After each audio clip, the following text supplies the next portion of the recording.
Hi everybody, this is Adam Thibodeaux. I'm here at Shoptalk with one of my friends, Chris Holley, and Chris is from commercetools. Good to be here today, thank you. All right, you want to tell us really quick, Chris, about your role?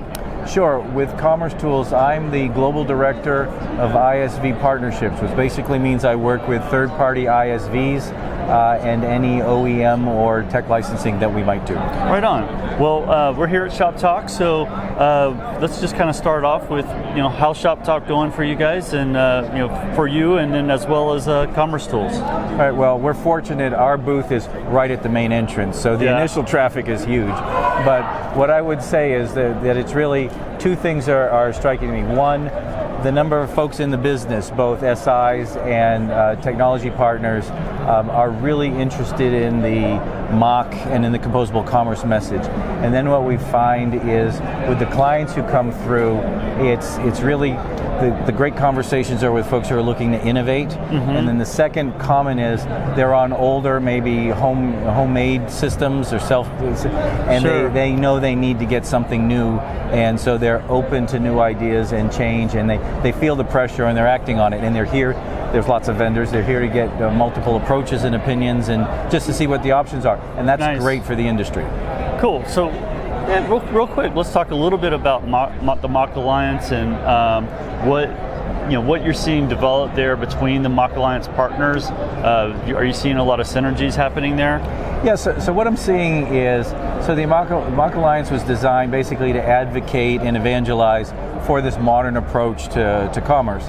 And you have the early adopters, the born on the clouds, who have been MACH from day one, and then they expanded it to SIs to come in and in a sense be friends of with MACH skills. And so what we're seeing is interest in the technology in general, mm-hmm. and there's a fairly high bar to join the organization, so you can be MACH without necessarily being MACH certified as you grow. There's a certain revenue, there's a certain size of employment, but it's simply building acceptance and awareness, and more importantly, skill base in the industry, in order to speed the time to value for adoption. And then when you see companies purchasing MACH products, are you also seeing them they're buying other products within the MACH Alliance? Oh, absolutely. I mean, you make the decision to go to composable commerce in MACH.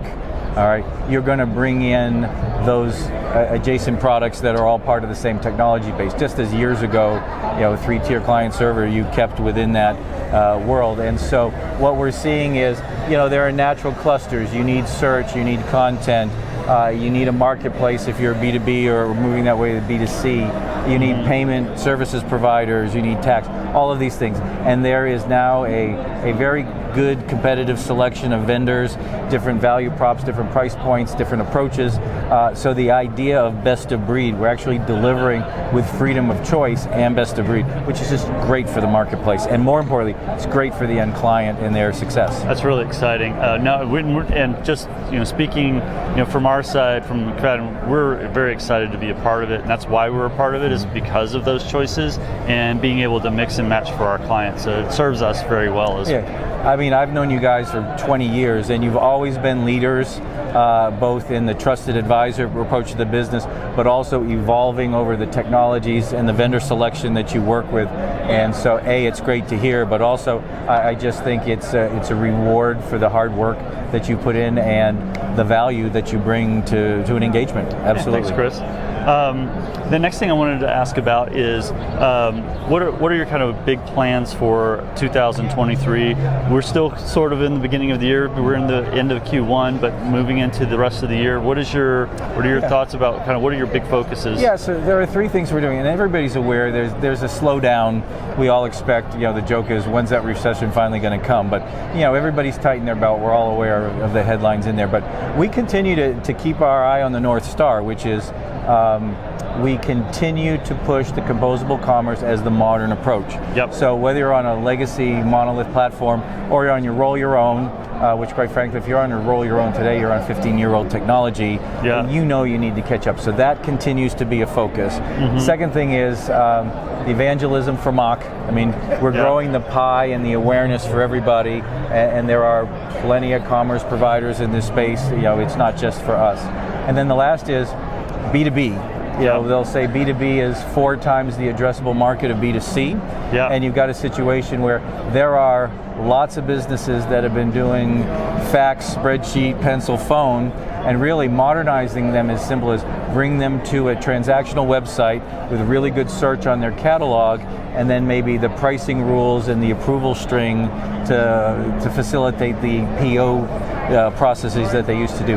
There's a lot of opportunity, and there's huge value for the clients to move into that, because then it opens up. It's the first step in composable, and it works up for a different set of capabilities, so you can then build, as makes sense for your business, that unique client experience to differentiate yourself, or more importantly, as the beginning, just compete.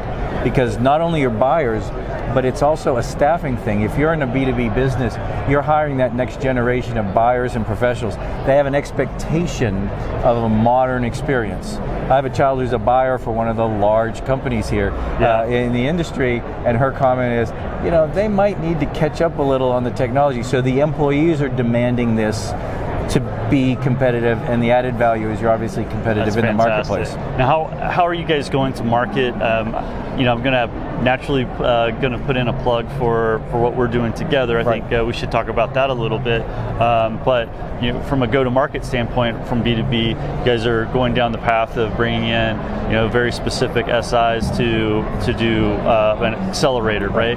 You want to talk a little bit about that? So what we've seen is, if you look at, you know, as a vendor point of view, who develops the leads and the opportunities in the marketplace? And it's the SIs, it's the trusted advisors who are out there providing services and helping clients to visualize and solve their problems. All right, so what we've done is we've kind of formalized that with an approach we call accelerators, and they are system integrator, agency, or GSI-led offerings of our technology and third-party tech assets, IP assets. And so what we're working with you guys is, it's marketplaces by Mirakl, powered by commercetools, and implemented by McFadyen Digital. And we're focusing on enterprise B2B clients looking to get the advantage. There's the box, it's very specific. So what we've done is we've validated that with your team in a real test sandbox environment.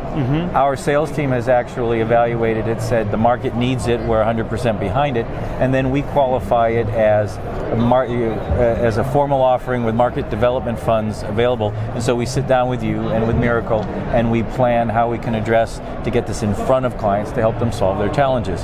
And it's the feedback from the SIs, but more importantly from the clients, is great. Because I think it's called the paradox of choice. If you give people 100 choices, it's deer in the headlight. If you give them a good, better, best, or option A or option B that has clear value designed for them, like you guys have done, it makes their selection easier. And so the benefit is, you guys have created this integration. All right, you've made an investment up front, and it delivers as time to value for the client. All right, and so ultimately you can get a client up and running on a marketplace with us several months sooner than if you were doing it from scratch or with a set of products that you hadn't worked with before. So it's value for everybody, but the end goal is time to value and an excellent client experience. Oh, it sounds great, and yes, we're happy to be a part of that. We're also really happy to. You got another program coming up that we're kind of developing, which is actually just doing a straight up commercetools accelerator for B2B, and doing a deep dive for that as well. Along that idea, the paradox of choice, you know, one of the challenges with composable commerce, are called headless, is, oh, what do we do about the head? You know, and I was joking with Adam earlier, you know, years ago when it first came out, I was working for a competitor, and it was, this is the next idea, but the idea, it's not right now. Well, the time is right now. So what we've done is aimed at mid-market, who need the benefit of what the high-end companies have. And so we come in with fixed capacity, a very aggressive price point, and kind of a templated service around it, so that you can get your foot in the door. So if you're again, it's B2B, so it's distributors. If you're a 300,000 or 400,000 gross sales company, maybe 4 offices in the mid-America, and you don't have $1 million to spend on a project, but you have a couple of $100,000 because you know you need to do it. You can get in 3-year fixed capitation. You know exactly what the obligation will be, and then you can relax because the head is taken care of, the selection of vendors, it all works together. It's upfront, transparent pricing, and you can go. Yeah. Sounds good. We're all excited to be a part of it, and so we're looking forward to kind of getting that out in the market. The connector is already out in the market. Now we're going to have this B2B offering in the market.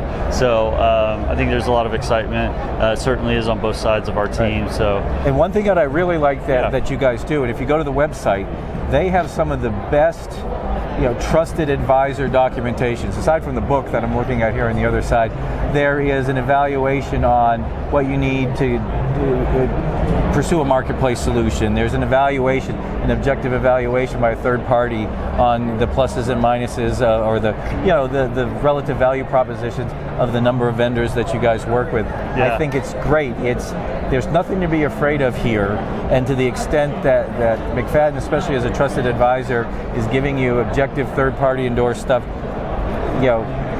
there's no paradox of choice here. There are several really clean, differentiated opportunities, and you're glad to work with clients. We are, and that's thanks for calling that out. It is our culture to be non-threatening in our sales process, right? It's all, we help first and then we work out a contract later, right? So thanks for pointing that out. Appreciate that. But is there anything else you want to cover before we wrap it up? No, I just think, one of the things it's come up, I mentioned it earlier, everybody's a little concerned about the economy, and I would challenge anybody who's watching this, just do a little search on like innovation during hard times or whatever. Oh yeah. What constantly comes back is when times get tough, there are two types of businesses. One react and just tighten down, and I'll jokingly say we see it. The large publicly traded companies with big time CEOs, you hear, we're going to relook our projects, we're going to put on hold. What that basically means is we're going to delay our innovation. But the leaders, and then what I've seen is the smaller companies say, this is an opportunity, let's be brave. Let's have the courage of our convictions and jump, and get into this. And you can steal a year's advantage on your competition by taking a very measured risk, using this approach with the accelerator and the entry package. And I would just encourage you to don't be afraid of shadows. Love it. Just look in this business. Look at 2008. Look at the early part of COVID, and the folks who took a little risk get paid back exponentially. And I just encourage you to don't be afraid. Right on. Well, Chris, thanks for coming. It's a pleasure. And, we enjoyed talking to you. Thank you very much. Thank you very much. Bye.